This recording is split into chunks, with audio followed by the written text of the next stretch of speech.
Hey folks, this is Alonzo, the Godfather of West Coast Hip Hop. Now I bet you some of y'all didn't know I had a book out, did you? Well, I do. N.W.A. Not Without Alonzo, available on Amazon.com, $14.95. But also, there is a comic book, limited edition comic book, Hip Hop Family Tree, featuring yours truly, Alonzo in the middle, Dr. Dre, and Yella. Limited edition, only available on my website, LonzoWilliams.com. Now, if you want both books, the Hip Hop Family Tree and N.W.A., both of them $30. Go to my website, LonzoWilliams.com. In the comments, put your name and what you want me to say. I'll autograph and make sure it gets to your house right away. Both books, $30, autograph, LonzoWilliams.com. And if you like me, you don't have time to sit down and read like I'd like to, but I love audiobooks. That's why I put my book, N.W.A. Not Without Alonzo, on audio. That's right. But it's available only on CD Baby. Why? Because I set every track, every story to music. So as you ride down the street, listening to the stories of West Coast hip hop, you got some fresh new tracks to bob your head to. Available only on CD Baby, N.W.A. Not Without Alonzo. Check it out, folks. Give you something to ride to. Peace. All right, folks. It's your boy Alonzo, the Godfather of West Coast hip hop. Today, my guest is an icon of an actor, director. You know his face, you know his character. Today you're gonna meet the man, Hawthorne James, aka Big Red from 5 Heartbeats, Sam from Speed, and so many other movies. How you doing today, Doc? I'm wonderful. How about you, Lonzo? Man, I can't complain at all, Doc. I got a picture we took at the 5 Heartbeats documentary premiere over at the club back in the background. You can't see it. You'll see it when I send you the video. And man, when I met you a few years ago, you've always been one of the coolest brothers I've ever met from Hollywood, man. You've always been down to earth, and you did my show back in the day, and I had to have you on my new podcast because there's so many young brothers who don't even, I had a brother in my studio who never even saw the 5 Heartbeats. Man, I said, you got to be out of your mind. No. You got to be out of your mind, man. I said, dude, I said, I'm doing Hawthorne James, Big Red. Who's that? Huh? Man, I'm like, come on, man. I was upset with him. Are you out of your mind? Oh, man, I've never seen the movie 5 Heartbeats. I'm like, you got to be kidding, dude. So anyway, man, I'm doing this. I have a YouTube channel, and I know there's a lot of folks that want to talk to you, just want to, find out how you became an actor, how the iconic role, how the character came about, the whole 9 yards, man. Because people compare Suge in real life to you. To Big Red. Huh? Oh, yeah. Yeah. Oh, yeah. People think Suge was a knockoff of Big Red. So, man, how long you been acting, Doc? I've been making my living at it since 1986. Okay. Now, my last 9-to-5 job was 1986. Okay, I saw you were in the Monkey Hustle with Rudy Ray Moore too. I did. Not Disco Godfather. Disco. Okay, my bad. Okay. And man, once I got to know you, I started seeing you popping up in all kind of television shows and movies, Frasier and Martin and all kind of stuff, Doc. Oh yeah. So yeah, I've been very blessed. Now you are what they call a thespian. You are officially a trained actor. Tell them about that, Doc. Well, I have degrees in theater. I have a bachelor's from Notre Dame in theater. I have a master's from University of Michigan. And then I got scholarship offers from Yale and Cornell to work on my doctorate, which I decided not to do for different reasons. But then Ted Lange, who played the bartender on the Love Boat, Teddy got me a scholarship to go to London to study at the London Shakespeare Academy. So, wow. Yeah, and then I taught for 2 years at Illinois State University. As a matter of fact, one of my students at Illinois State, I was younger than him, but one of my students was John Malkovich. Wow. Okay. That's interesting. Man, you've worked with some everybody though, man. Yeah, I've worked, one of the only actors in the world has been in 2 Spielberg movies. Okay. And, Oliver Stone and Robert Townsend and Keenan Ivory Wayans and, I forget the guy's name who directed Seven, who's a big time director. But I've worked with some of the best people in the world, some of the best actors, Okay. So, now I got to ask you a dumb question. Okay. Ain't no such thing as a dumb question. Let me turn my phone off. Make sure it's off.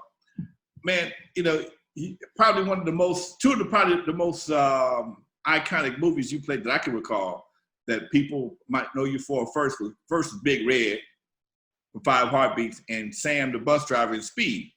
Does that bother you at all? The people may call you Big Red? Because I was going to call you Big Red. Oh, no, absolutely not. That's a blessing, man. Come on. You know, that movie's 1991, and people still know that movie. People still talk about it. People still talk about that character. So that's something that I must have done right for people to make an impression on people. And you know, Alonzo, I get that question all the time. Don't you get tired of it? No, absolutely not. Because it really is a blessing to have done something that memorable for people to, you know, to this day. And 5- and 6-year-old children know that movie. Okay. I mean, you know, when you say somebody, you know, you had a kid in the studio that didn't know it, well, he's an exception to the rule because the kids, their parents and their grandparents and their aunts and uncles watch it all the time. It's a family tradition to watch that movie. So therefore, the kids watch it, so they know the movie. So it's what a heck of a movie, man. Yeah, you know, I went to the documentary. That's the last time I saw you at the documentary that Robert did, man. It was amazing, all the trials and tribulations he had to go through to make that movie happen, man. Oh, yeah. And some of that stuff I didn't know. And I sat there and I watched it. It was fascinating, Alonzo. It was really fascinating. It was. It's amazing. So what are you doing now these days, Doc? It's like watching. See, I didn't know what your background. I met you a long time ago when you were running the club over at the Hollywood Park Casino. Yeah. Yeah, I think that's probably when I first met you. That's where I first met you. Yeah, I met you with Barbara. But I did not know your background either. Okay. You know, and to have watched the film, it's fascinating to see what y'all went through. Right. To get this done. You know, it's the same thing. We all go through that struggle. If you know, if we're black people, we're gonna go through struggle. It's gonna be a struggle, Doc. It's gonna be a struggle. It's gonna be a struggle. Yeah. You know, I've always admired Robert Townsend's work ethic. When he did Hollywood Shuffle, he said he maxed out credit cards to make that movie happen. And I just thought the gates of Hollywood would open up for him. You know, it was a low budget movie, but it was a good movie. It was funny, had its parts to it. But then when he tells the story of what he had to go through for Five Heartbeats, how one of the most iconic scenes in the movie when the young lady was singing, they were singing in the bedroom, picking up the piece of paper, singing or whatever, and they wanted to cut it out, you know. And then also the church scene when Eddie Kane came back, they wanted to cut that out. And that goes to show you that Hollywood don't get us, okay? No, not at all. Not at all. And that's a struggle that I've been going through for a long time because, you know, at one point, my last 9-to-5 job, I was one of the highest black executives in Hollywood. Okay. I was the head of post-production ancillary markets at TriStar Pictures. Okay. And so I was privy to a lot of information. Okay. I would be able to go into the president's office, you know, no appointment, no nothing, kick my feet up and we chit chat for 10, 15 minutes. Mm-hmm. How many black people you know can do that? No, I got to know them on a personal level. So the job I had before that, I was at ITC Film, which was one of those mid-range companies, and the woman that was vice president took a liking to me, so she started letting me sit in on pre-production meetings. So that my frustration with Hollywood as an actor is a lot less than most because I know how decisions are made, and it has nothing to do with your talent most of the time. It has to do with everything but your talent a lot of the time. It's who you're sleeping with, you know, whether it be man, woman. That's what it is. That's the bottom line. Then it has to do with if I walk into your office for an audition and I'm wearing red, and that morning your wife and you had a fight and she was wearing red, when I walked through the door with that red on, I've automatically lost the job because psychologically you can't separate it. See, there's so many different things that go on in the Hollywood, and then of course it's like they have the preconceived notion of who black people are. Right. I've had white people try and tell me how to act black. Get Right. I can see out of that. here. I can see that. I can see that. You know, I've heard that. Yeah. Yeah, no, no, that's true because it's happened to me. Okay. It has happened to me. It's like I'll tell you a story. Tell you, I wrote a play, and I wrote it for two black women who two of the best actresses ever in the world. One is the best actress I've ever seen. Period. No ifs ands. But Meryl Streep, get the fuck out of here. You can't touch her. This woman. So I wrote this play, and they played sisters in the film. One, they were very close when they were growing up, and they grew up middle class. And one became an activist, and one married a doctor. And as they grew older, they grew apart. And this is the film where you can see the short film on YouTube. It's called "Remember Me" with a question mark. Okay. But I did the short film because I was trying to let people know I know what I'm doing. If I can do this 15, 20 minutes, then I can do the whole thing. But that's a story into itself. But so I wrote the play, and we did the play. It became very successful. And then I wrote the screenplay.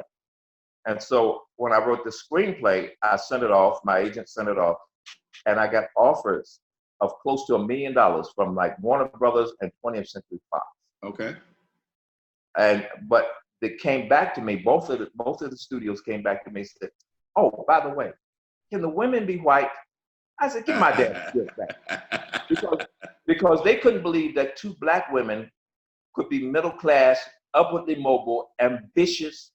They can't see it. They don't understand it. Wow. But see, all my friends told me, "Are you crazy? I would have sold for $1 million. I would have sold." No, because once you sell out once, second time it's really easy. Yeah. Then the third time, then the fourth time. No, money doesn't rule my life, man. Okay. No, I wrote this for two black women to become stars. If they can't star in it, why am I going to write to make two white women stars? Right. You know, get the hell out of here with that.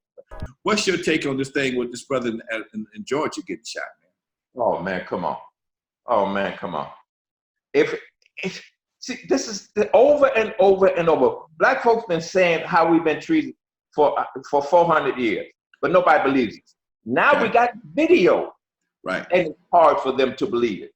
It's like watching Rodney King get his ass whooped, and they look at it and say, "Man, they don't look so bad." You know, you got video and you still. So the only 2 months that would happen 2 months ago. The only reason that they're on this now is because the video came out. Had not it been on video, they would have gone about their merry old business. Right, and nothing happened. As it is right now, it doesn't look great because instead of them being arrested immediately, if I had killed a white boy, I would never went home again. Never went home again. No. Okay. Yeah. Yeah, but instead of them arresting them, they're taking it to a grand jury. Now we've seen how grand juries, can be knotted up. It's like the brother in St. Louis.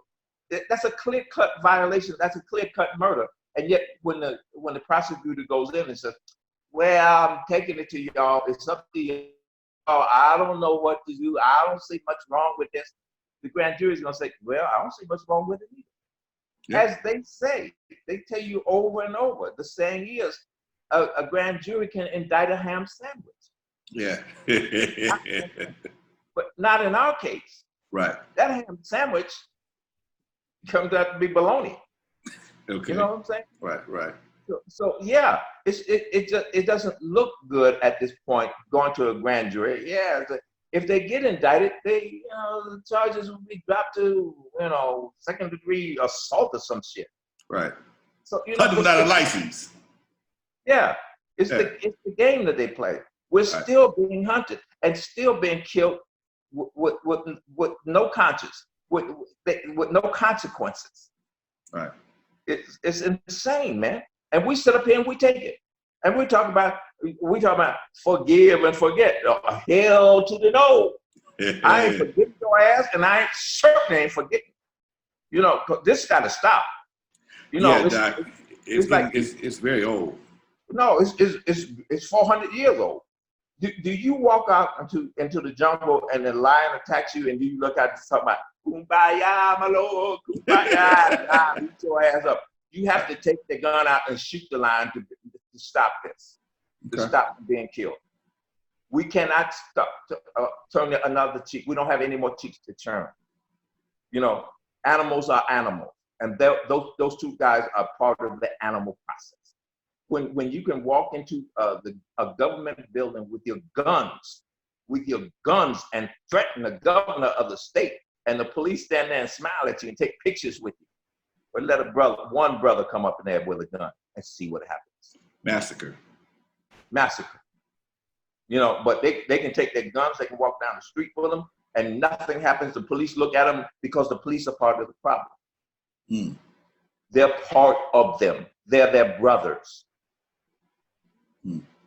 This has something radical has got to change. And we're sitting up here in lockdown right now. The whole country, the whole world is in lockdown. And if we're not using our brain and thinking about what we can do, then something is wrong. Because I'm not waiting any longer. This is, you know, my grandparents and my parents were the most loving and spiritual and Christian people, and yet they died without having what they deserved. So I'm not going out like that. It's not all about me either. It's about that's the truth. That's the part they don't get. Yeah, it's about children. What are we going to leave to the children, man? Right. It's going to be the same damn world that they have to live in that I've lived through.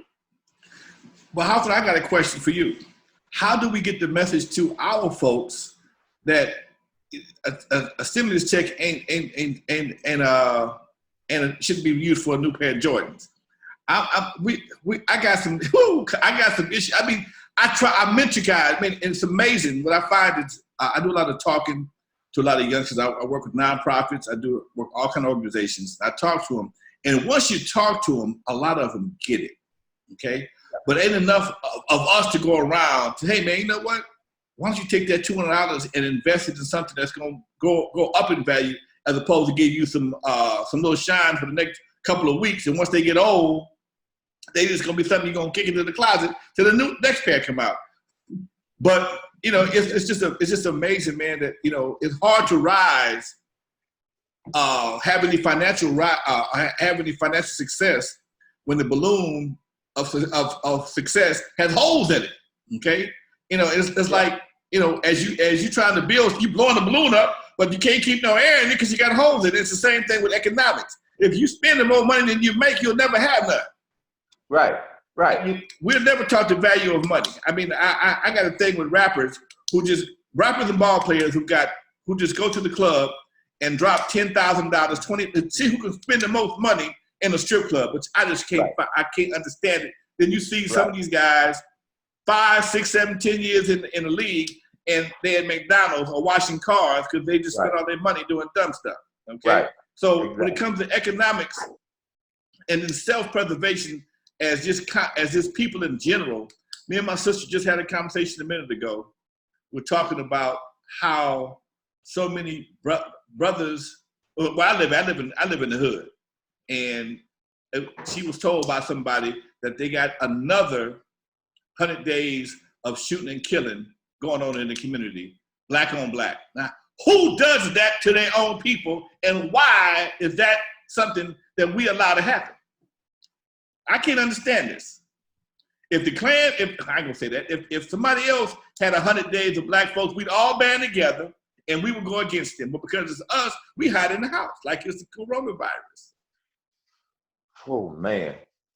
And yesterday I saw it in the news. It was like 4 or 5 shootings within 5 miles of my house, right behind each other. Okay, so whatever's going on, I don't know what's going on, but whatever's going on, she told me to have my son be careful. And why do we have to be in fear of ourselves from our own people? That makes no sense to me, man. No, it's a form of insanity. It's psychological. You have been beat down so much, and yet you run around talking about respect. If you step on my shoes, I gotta get my respect. But you allow Trayvon Martin's killer to just be walking around just free as a goose. Yet you're afraid to walk up to him and say, this ain't happening no more. But you kill your own brother. That's psychologically, that's sick. That's sick because that guy who lives next door to you is not your enemy. Right. It's the guys who's making the laws who are keeping you down. That's your enemy. And yet you can't understand that. But I have to say this too. Go ahead. This is a conversation that has to go on and on and on. And I'm glad that I know you bring it up all the time. Because we have to be, because every time you turn on the TV, every time you watch a movie, every time you watch a TV show or pick up a newspaper or read something, you're being brainwashed into saying that you ain't worth spit. You ain't worth spit. You ain't worth spit. You ain't worth spit. So we have to use our media to turn that around and say you are worthy. You are worthy, because it's nothing more than Hitler's, than Germany, the propaganda machine. It's the same thing. There's no difference. So we have to keep constantly on them, because you see the Real Housewives of the number of slutty ass whores. Come on, man. Come on. And the black women think that's the way they're supposed to act in order to get ahead in life. Where are the shows that show us as we really are?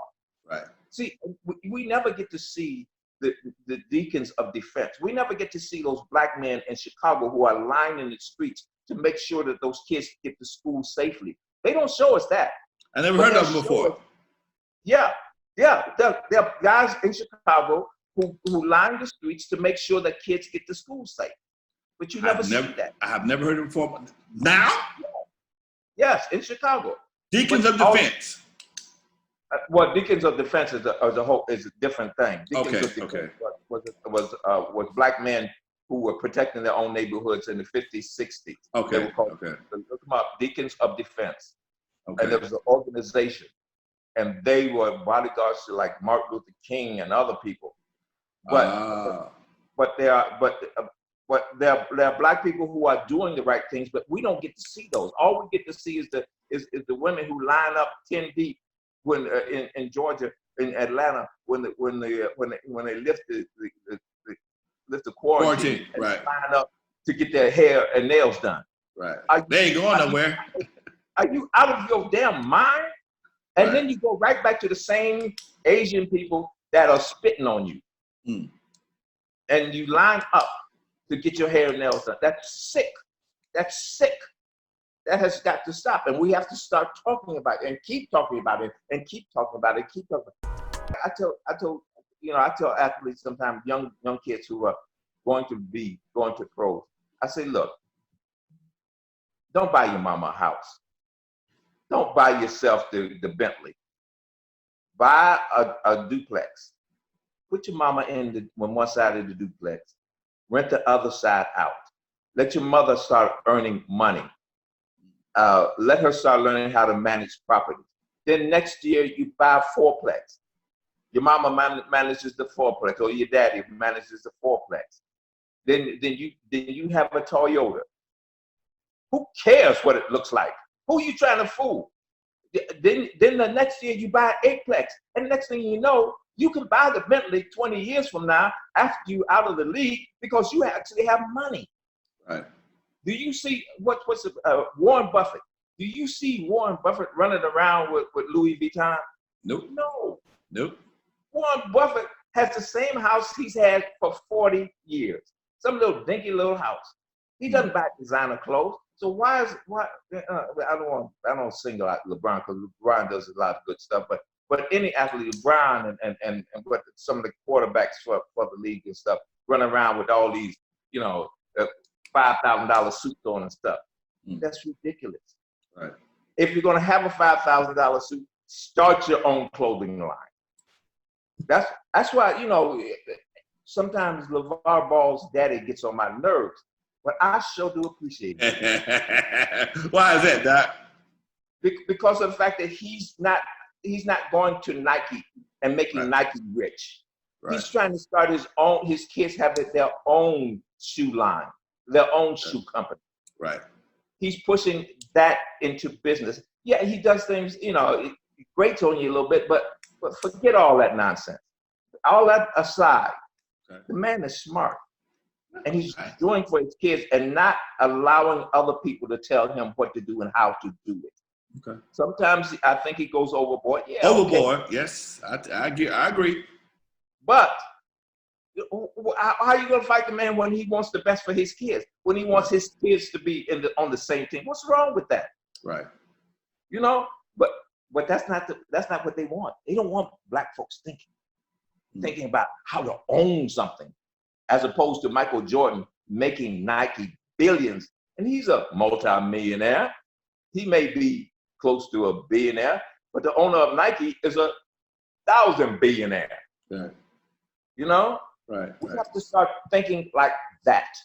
We can't allow them to dictate to us who we are and how we should do things. This is ridiculous. It's got to stop. We can't. Especially when we control, we determine what cool is throughout the world. Throughout the whole world. Whatever we say is cool, it becomes fashion statements from around the world. If we say it's cool to walk around with your straws showing, everybody's mama gonna do it. If we say flip-flops, it's cool, everybody gonna wear them, okay? Everybody, right? Everybody gonna wear them. So we can determine what is fashionable, what is in fashion, what's out of fashion. I don't know who made the Jerry curl, but one day they said the Jerry curl is no longer cool. You ain't seen it ever again, okay? But I tell you what's crazy though, Big Red, is I'm a grown ass man. I'm a senior citizen. I'm a qualified senior citizen. I remember when gangbanging first started, and for me, I can't understand how it has lasted. I remember when the Black Panthers started.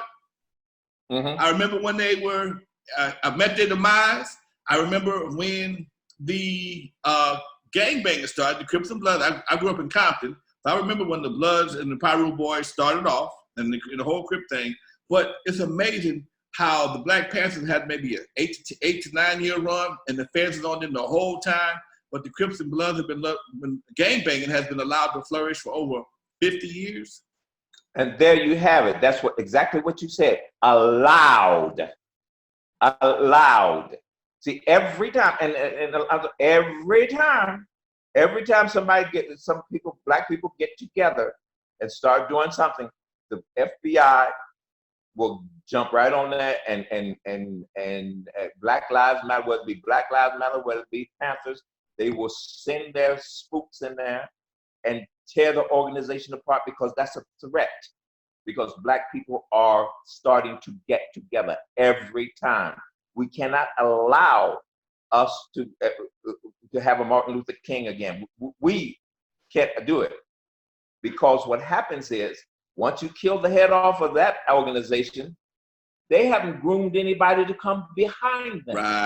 Right. So throughout the whole history of this country, there have been presidents who have been assassinated. Did that stop the country? Nope. No. Next boy comes right up into place and starts and continues right on. That's what we have to do. We cannot have a Malcolm or a Martin. We have to have 10 Malcolms. We have to have 20 Martins. We have to stop the nonsense. We have to groom each other. And that's what I do as a filmmaker. I don't want to die with this knowledge in my head. Right. I want to pass it on. I try and pass it on. Like when you called me and said, can you do an interview? Yes, Alonzo, yes, absolutely I can do an interview. Because I need to pass this knowledge on somehow or another. I know this business inside out, from behind this, in front of the camera, behind the camera, and in the ivory towers. I know how they think. I know how they do things. Do I want to say, oh, I'm better than everybody else, therefore I'm gonna keep all this knowledge until, I'm not giving it to nobody. No, I want everybody and their mama to have it. Right. Do something with this knowledge I have gained throughout all my years. Right. I too am a bona fide senior citizen. Yes. And I don't want this knowledge to go down the drain with me. Right. I want these kids to understand how this works. I want them to get better, because I absolutely, totally believe, and I believe this all my life. I don't be free till you be free. Okay. It doesn't matter to me, because I got stopped by the LAPD and the sheriff's department within the last 2 years, within 6 months of each other. Wow. It doesn't matter how smart how much money you have or how much success you have. As long as this color is still the same, don't matter. You might as well be the lowliest person in the hood. Mm. You're still the same. Denzel, Sam Jackson, you all still Pookie to them. So why are we starting this nonsense and not helping each other? I can't save everybody. I have people make requests to me all the time. I just can't do it. I can't give everybody money. I don't have money. I've struggled. 6-7 years ago, I was almost homeless myself. So, and I'm not a spender. The most expensive thing I ever did was I bought a couple of used Jaguars. Okay. I don't have a $1 billion house. Okay. I have the same apartment. I've lived all over LA, but I have the same apartment that I had when I first moved to LA. But 6 or 7 years ago, I went into a rough patch because I wasn't working. And it wasn't a lot of money. I'm talking about I couldn't pay my phone bill. And therefore I was short on my rent. What happened was my girlfriend, I called her up, I was sitting in the car and I just left my agent's house and I was sitting in the car and I'm thinking to myself, I can't pay my phone bill. What am I going to do? And two of my brothers already given me money. A friend of mine bailed me out. My ex-girl, she had paid me back money I had forgotten about when I was rolling a little bit better. I paid her tax bill. So she had given me money, but that was later on. That happened later on. But I called up my girl and said, look here, can you pay my phone bill? And without hesitation, she said yes. And she paid my phone bill without me even knowing it, without me even asking her, for 5 or 6 months afterwards. And the thing about it, the thing that freaked me out was later on when I got back on my feet, within the year, I found out how she was paying my phone bill. How was that? She was hocking her jewelry. Wow. She was taking out loans. Wow. When I found that out, I just went, what can you say, man? When I got back on my feet, I got her jewelry back. I paid her back. Okay. Every cent, and another friend of mine, James Burks, who I think you may know. James Burks. I know. Yeah. James, when I was down, he would come by the house. In order for me to get out the house, he would just pick me up, take me out to the club, take me to Crenshaw Live or the Cork or something. Okay. Pay for the night, and drive me back home because I didn't even have a car. My car had gone kaput. Okay. So I was without 6 or 7 months. I was out of the car. So who am I to look down on somebody else when I can go through the same deal? Because Hollywood doesn't respect me either. They're not paying me what I'm worth. Because no matter where I go in this world, I got mobbed in Africa. I got mobbed in Paris. People know me, but Hollywood doesn't let you know that until you experience it yourself. They don't pay you what you're worth. I'll tell you another quick story, man. Go ahead, we got time, man. I had turned. I went to the audition for Speed, and Speed audition was goofy because all he did was I walked in the room and he said, and I sat down in a chair. The casting director and the director were in the room, and they said, "Okay, pretend like there's a bomb on your bus, and you just find out about it." So all I did was the improv of me finding out there's a bomb on the bus, right? Okay. So after we done that, he came up to me, and my hair was long and it was down, and he grabbed my hair. He said, "Don't cut it." And so 6 months go by, and I keep. My agent says, "You haven't cut your hair, have you?" I said, "No." That's how I got that role, I think, because he liked my hair. Okay. But Speed itself, well, I started off saying something about this, but I'm going into another venture here. There was a black guy who came to say he came from Fox and he was delivering something, and he came to me, and I think I'm very conscious, but he came to me and we were talking. He said, "There ain't no black people on this set." And I realized, I said, there certainly aren't. There's no black crew members, not one. Wow. Now, Jan de Bont, who directed the movie, he and Paul Verhoeven, who is the big-time director, they grew up together in the Netherlands. Yanni was the Johnny was the cinematographer, and Paul Verhoeven was the director, and they worked together all the time. And Yanni wound up being the cinematographer for Die Hard and Hunt for Red October. The man, and I don't use this word often, the man is a brilliant cinematographer. He had 12 cameras on the bus sometimes. I didn't know you put 12 cameras on any confined space and not have them interfere, but he did. So you have all these little young white boys on this movie who are soaking up the knowledge from this man without even knowing it. Where's the black kids that are doing that? It wasn't until we shot in Watts. They hired a couple black guys to be security because they were scared about death. being in Watts. Yes, sir. And that's the only black people that were on that set. But I know what I started off this thing to say was about money, about being disrespected. Well, I turned Speed down because I thought it was stupid. I read the script and I said, this is stupid. They came back and said, we'll give them more money and little perks here and there. And I said, no, I don't want to do this. They came back again. And this is what my agent told me. They said to her on the phone. This is an exact quote. I've never forgotten it. They said, what is his problem? He's getting the same amount of money as the white woman. And they weren't talking about Sandra Bullock.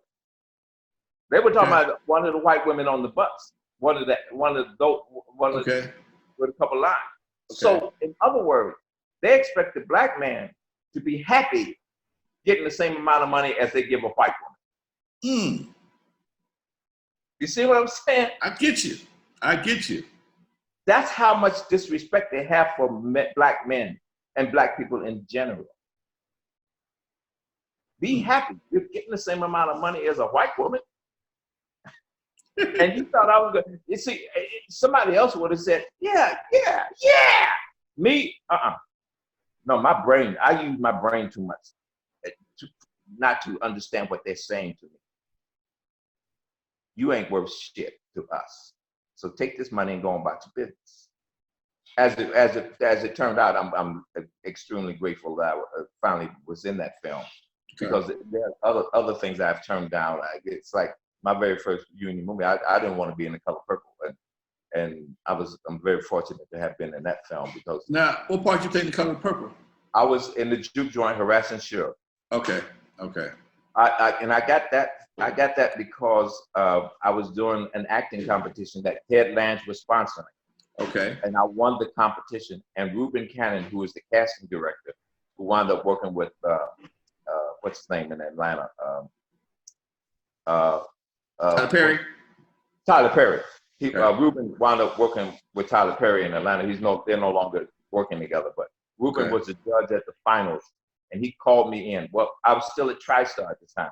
Okay. And his white secretary had this book on her desk, and she said, "You need to read this book." And I picked it up, and it was The Color Purple. I read like 2 or 3 pages of it, and I threw it back down on the desk. I said, "I hate this crap." I really did. So it's so funny because then when I won the competition, Reuben Cannon was casting. So he called me in to read for The Color Purple. So I went in and I tried to be bad. And my agent called and said, well, Spielberg saw the tape. He really likes the tape, so he wants to come back for a callback. I went into the callback trying to be worse because I didn't want to do it. I hated it. I hated that book. But I wound up getting the job. Wow. And I made a lot of money, man. I worked a week on the lot, Universal lot. I made more money than I've ever made in my life. Oh, shit. But when I left TriStar, I was broke. So it's like there were times when I couldn't figure out how am I going to pay my rent. I would go to my mailbox and there would be a residual check from The Color Purple. That I always say that was God saying, "Shut your damn mouth! I'm giving you." You know. Yeah. But there are other things that I have since turned down for different reasons. But I'm not going to disrespect my daddy and my granddaddy are two of the greatest men I've ever known. Okay. Period. And I never get to see them on the screen. All my life, been working to make sure that they are represented on that screen. Therefore, I will not disrespect black men. And I have my line. My line is, I don't say the N-word. I stopped using that word in my 20s. Okay. For a reason. And I don't wear a dress. Oh, I ain't mad at you, Doc, at all. I'm not mad at you at all. Yeah, you can't give me enough money. There's not enough money for me to use that word, and there's not enough money in the world for me to put on that dress. It's just not. But I'm not asking you to have my line. Okay. I'm asking you to have a line. A line. Thank you. Yeah. Right. Because here we go. I tell these stories all the time. My girl's over there. She's heard them a million times. But when I was doing a film with Alec Baldwin, I went into the audition, and Baja Jolo, who was passed many years ago, was playing Alec Baldwin's partner in The Bait Shop, and I'm the killer. And I go and I wound up killing his wife. But I say to him on the phone, I say, I'll kill your wife, I'll kill everybody around you, and I'll kill that old. And they wrote that word in. Okay. And so in the audition, I said, and I'll kill that old Negro. Okay. Mm-hmm. So I wound up getting the job. Okay. So they fly me down to New Orleans, and my first day of shooting, I had to do that speech over the phone. As a matter of fact, it was the same day that OJ was having the chase down. Okay. Because I owned in the film, I owned a laundry, and there was a TV on the counter, and in between takes they were turning the TV on, watching OJ go down the freeway. Okay. So during the filming, this is my first big scene, and I'm thinking to myself, I don't use that word, so if they put me on a plane, I'm getting on the plane because I'm not using it. So I said, the first take, I said, I'll kill that old bastard, something like that. I'll kill that old bastard. Second take, I said something about I'll kill that old MF. And then after the second take, I saw the director walking towards me. And I said, okay, here we go. And I knew exactly what he was going to say. Okay. And he got up to me, he said, Hawthorne, about that word, I looked at him, I said, I cut him off. I said, I don't use it. And he looked at me, he said, okay, use motherfucker. And he walked away. Because of the fact, see, that's what I want to tell people. If you don't stand up to them, they don't respect you. Okay.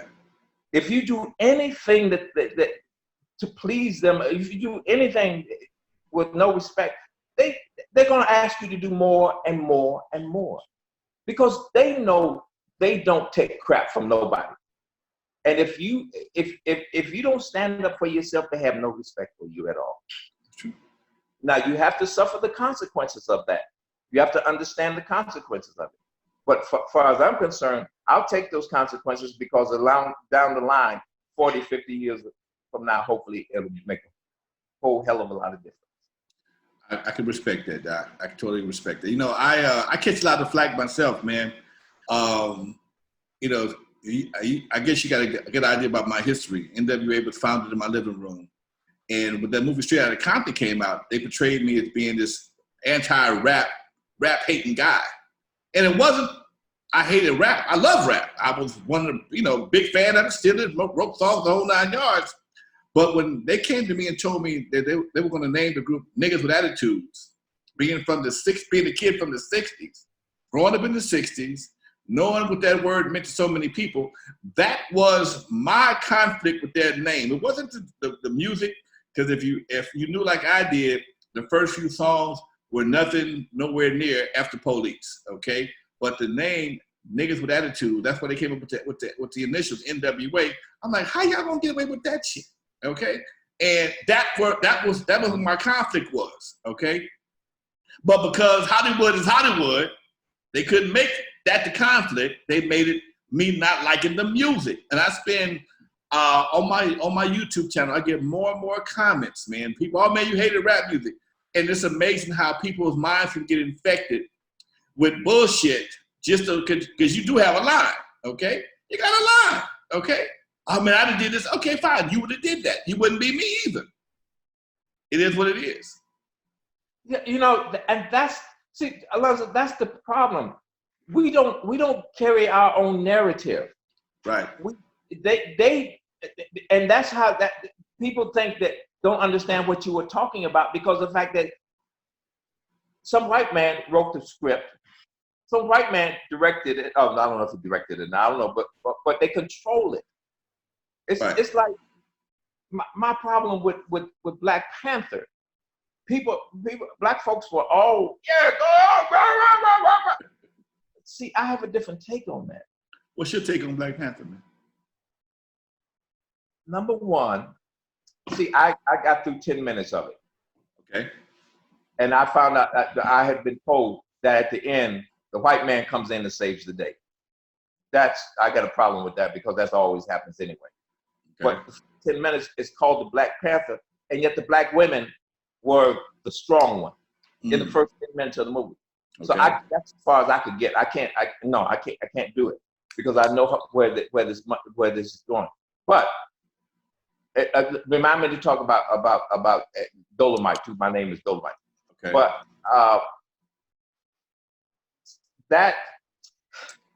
it just white people are making the movie made $1 billion. We're not making $1 billion. Don't y'all understand this? We're not in control of shit. We don't direct it. We don't write it. We don't produce it. That's when I would get excited, when a black man makes $1 billion. When a black man runs Marvel. That's when I'll get excited. Other than that, it's like the brother's trying to, the lead guy, I don't know his name, but he's trying to negotiate his contract and make more money. Listen, what are you talking about? You should be happy making $5 million because we're not giving you white boy money. Do you understand what I get you. I get it. And then and Dolomite, I said, remind me about Dolomite. I'll tell you about Dolomite. I'm not.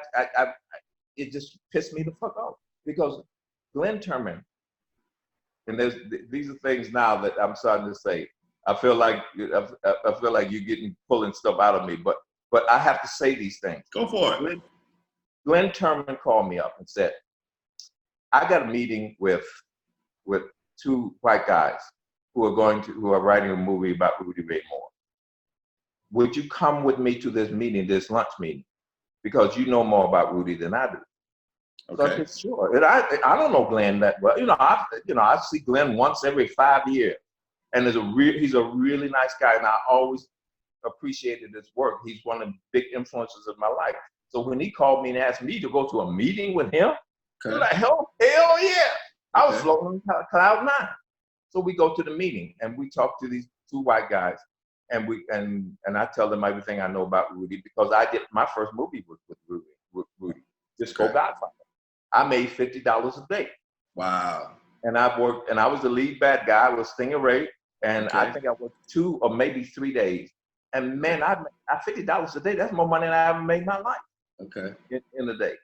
But the thing about Rudy, if you look at all his films, Rudy had black writers, he had black producers, the people that did his music were black.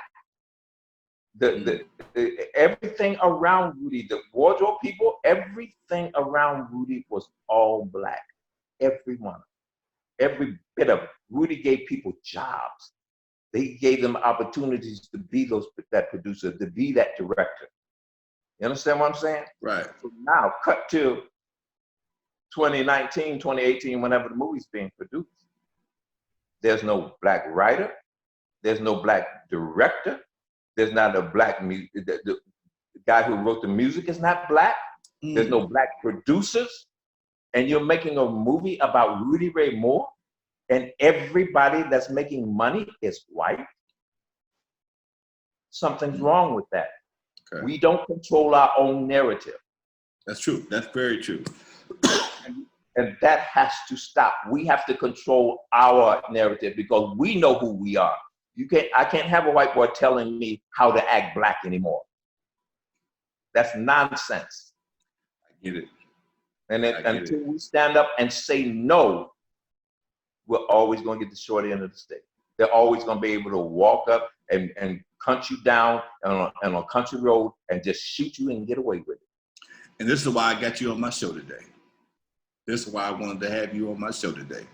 I know you had something to say. Yep. I know you got something to say. Man, I'm not going to hold you any longer. Thank you very much. I'm going to call you Big Red because my folks call you Big Red, okay? This is Alonzo, the Godfather of West Coast hip hop. I'm wrapping up another fantastic interview with my man Hawthorne James, a.k.a. Big Red from the 5 Heartbeats, y'all. Man, if y'all watch this whole video, you had to learn something. If you didn't learn something, your brain dead. If you didn't learn something today, your brain dead. That's why he's on the show today. Hawthorne, thank you very much. I appreciate it very much, Doc. I will see you when I see you. Stay Corona free, man. Yes, sir. Much love. Much love. Thank you, Lonzo. All right. Thank you. All right. Peace.